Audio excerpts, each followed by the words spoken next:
It has been 15 months of constant fighting between Israel and Hamas in a war that's seen tens of thousands killed, hundreds of thousands displaced, and regional tensions across the Middle East skyrocket to near unprecedented levels.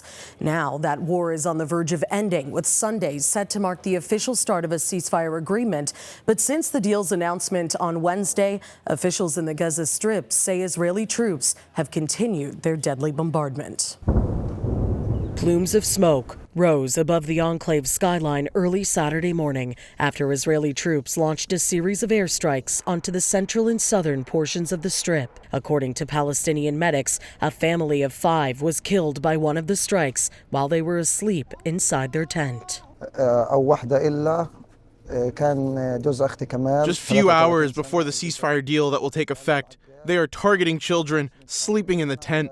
We as a family, how will we welcome the ceasefire after losing our sister? The Palestinian Civil Defense Force says since news of the ceasefire agreement broke, 122 people have been killed by Israeli attacks.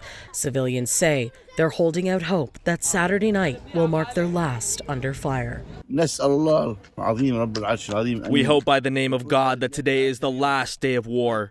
We hope there won't be any violations of the ceasefire.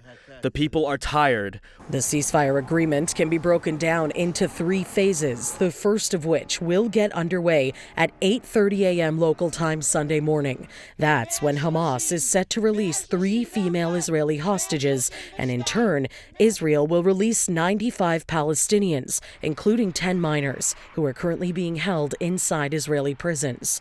Troops will then withdraw from the populated areas of the Strip and move into a buffer zone.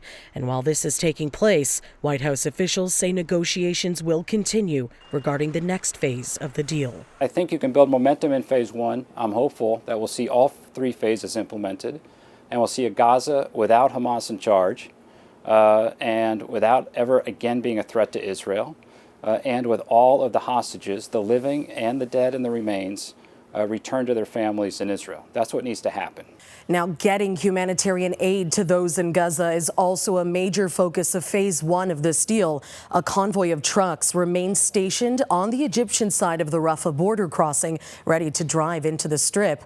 United Nations officials say 4,000 truckloads of aid are at the ready and will distribute enough food to feed 1 million people for more than 3 months.